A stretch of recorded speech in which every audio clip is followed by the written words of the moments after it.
ನನಗೆ ನನ್ನ ತಪ್ಪಿನ ಅರಿವಾಗಿದೆ ಅಮ್ಮ. ಆದ್ರೆ ನನ್ನ ಆಯ್ಕೆ ತಪ್ಪಲ್ಲಮ್ಮ. ಸಿಂಧು ಮಾಡಿರೋದು ಮೋಸ ಆಗಿದ್ರು ಅದ್ರ ಹಿಂದೆ ಕಾರಣ ಇದೆ.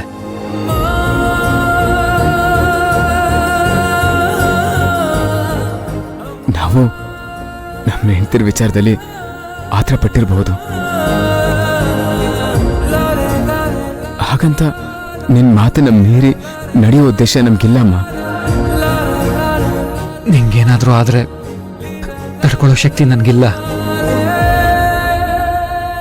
ನೀನು ಯಾವತ್ತೂ ನಮ್ಮ ಪ್ರೀತಿಗೆ ಅಡ್ಡ ಬಂದಿಲ್ಲ. ಆದ್ರೆ ನಾನ್ಯಾಕೆ ವಿಷಯ ಮುಚ್ಚಿಟ್ಟೆ ಅನ್ನೋದು ನನಗೆ ಅರ್ಥ ಆಗ್ತಿಲ್ಲಮ್ಮ. ಪ್ಲೀಸ್ ಆಗಿರೋದನ್ನೆಲ್ಲ ಮನಸ್ಸಿಂದ ತೆಗೆದಾಕ್ಬಿಡು. ಇನ್ಯಾವತ್ತೂ ನಿನ್ನ ಇಷ್ಟದ ವಿರುದ್ಧ ನಾವು ನಡ್ಕೊಳ್ಳಲ್ಲ. ಹೌದು ಮಾಮ್, ನಿಂಗೆ ಹುಷಾರಿಲ್ಲ ಅಂತ ಕೇಳ್ದಾಗ್ಲೇ ನಮ್ಗೆ ಜೀವ ಒಂದು ಹಿಡಿ ಆಗ್ಬಿಟ್ಟಿತ್ತು. ನೀನ್ ಯಾವಾಗ ಎತ್ಕೂರ್ತೀಯ ಅಂತ ಕಾಯ್ತಾ ಇದ್ವಿ. ಬಹುಶಃ ನಾವು ಹೇಗೆ ಮಾತಾಡ್ತಿರೋದು ತಪ್ಪೆ. ಆದ್ರೆ ಮನಸ್ಸು ತಡೀತಿಲ್ಲ. ಅವತ್ತು ನಾನು ಮನೆ ಬಿಟ್ಟು ಹೋಗ್ತೀನಿ ಅಂತ ಹೇಳ್ಬಿಟ್ಟೆ. ಆದ್ರೆ ನೀನ್ ನಮ್ಮನ್ನು ಕರಿಬಾರ್ದ ಅಂತ ನನ್ನ ಮನ್ಸು ಹೇಳ್ತಾನೆ ಇತ್ತು.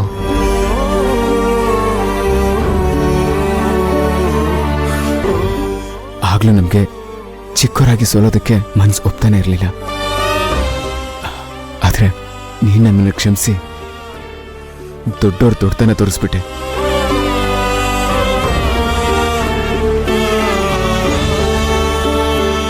ತುಂಬಾ ಥ್ಯಾಂಕ್ಸ್ ಅಮ್ಮ. ನಿನ್ ತ್ಯಾಗದ ಮುಂದೆ ನಾವು ಸಣ್ಣವರಾಗ್ಬಿಟ್ವಿ. ಇನ್ಯಾವತ್ತೂ ನಿನ್ನ ಮನ್ಸಿಗೆ ನೋವಾಗ ಕೆಲಸ ಮಾಡಲ್ಲ. ಇಲ್ಲಿ ತನಕ ಆಗಿದ್ದಕ್ಕೆ ನಮ್ಮನ್ನು ಕ್ಷಮಿಸ್ಬಿಡು. ಏನು ಕಾಲೆಲ್ಲ ಇಟ್ಕೊಳ್ತಾ ಇದ್ದೀರಾ? ತಂದೆ ತಾಯರ್ಗೆ ಮಕ್ಕಳಿಂದ ಬೇಜಾರಾಗೋದು ಸಹಜನೇ. ಅದನ್ನ ನಾನು ತುಂಬಾ ಮನ್ಸಿಗೆ ಹಚ್ಕೊಂಡಿಲ್ಲ. ನಾನು ಮಾತ್ರ ಅಲ್ಲ, ಎಲ್ಲ ಅಮ್ಮಂದ್ರು ಹೀಗೇನೆ. ಯಾಕೆಂದ್ರೆ ನೀವಿಬ್ರು ನನಗೆ ನನ್ನ ಹೊಟ್ಟೆಲ್ ಹುಟ್ಟಿದ ಮಕ್ಳು ಕಂಡ್ರು. ನಾನು ನಿಮ್ಮೇಲೆ ಕೋಪ ಮಾಡ್ಕೋಬೇಕು, ಬೇಜಾರು ಮಾಡ್ಕೋಬೇಕು ಅಂತ ಅನ್ಸಿ ನಿಮ್ಮೇಲೆ ಕೋಪ ಮಾಡ್ಕೊಂಡಿಲ್ಲ.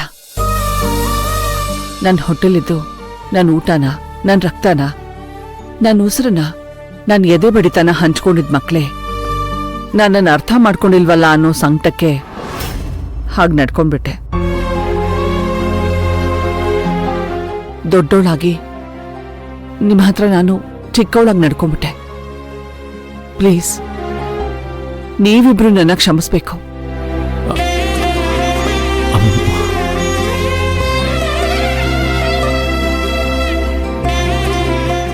ಪ್ಲೀಸ್ ಅಮ್ಮ, ಏನ್ ಮಾಡ್ತಾ ಇದೀಯ ನೀನು? ಪ್ಲೀಸ್ ಮಾಮ್, ಹೀಗೆಲ್ಲ ಮಾಡ್ಬೇಡ. ಯಾಕೆ ಮಾಡಬಾರ್ದು? ನೀವು ನನ್ನ ಹತ್ರ ಕ್ಷಮೆ ಕೇಳಕ್ ತಾನೇ ಬಂದಿರೋದು.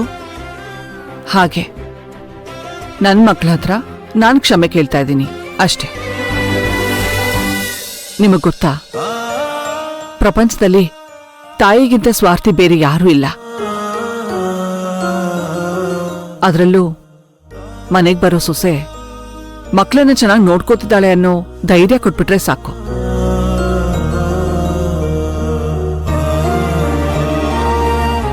ನಾವು ನೆಮ್ಮದಿಯಾಗಿ ಹೋಗ್ಬಿಡ್ತೀವಿ. ಮಾಮ್, ಅಮ್ಮ, ಮಾತಿಗೆ ಹೇಳ್ದೆ ಅಷ್ಟೆ. ಡೋಂಟ್ ವರಿ, ನಿಮ್ಮಮ್ಮ ಇಷ್ಟು ಬೇಗ ಸಾಯಲ್ಲ. ಓಕೆ? ಪ್ಲೀಸ್ ಮಾತಿಗೂ ಹೇಗೆ ಹೇಳ್ಬೇಡ. ನಿನ್ ಮಗಳೇನ್ ಮಾಡ್ತಿದ್ದಾಳೆ? ಮಗುಗೆ ಲಕ್ಷ್ಮಮ್ಮ ಸ್ನಾನ ಮಾಡಿಸಿ ಮಲಗಿಸಿದ್ದಾರೆ. ಬಸ್ಸು, ಅಮ್ಮ, ತಿಂಡಿ ರೆಡಿ ಆಗಿದೆ, ತರಕ್ ಹೇಳ? ಬೇಡಮ್ಮ, ನಾನೇ ಅಲ್ಲಿಗೆ ಬರ್ತೀನಿ. ಅಥರ್ವ, ವಿರಾಟ್, ನೀವಿಬ್ರು ಹೋಗಿರಿ, ನಾನು ಆಮೇಲೆ ಬರ್ತೀನಿ. ನೀನು ನಮ್ಮ ಜೊತೆ ಬಂದಿದ್ರೆ ತಿಂಡಿಗಿಂತ ಮುಂಚೆ ಟ್ಯಾಬ್ಲೆಟ್ ತಗೊಳ್ಳೋದಿದೆ. ಅದು ತಗೊಂಡು 20 ಮಿನಿಟ್ಸ್ ಆದ್ಮೇಲೆ ತಿಂಡಿ ಮಾಡಬೇಕು. ನೀವಿಬ್ರು ಹೋಗಿ, ಬರ್ತೀನಿ. ಸರಿ ಅಮ್ಮ.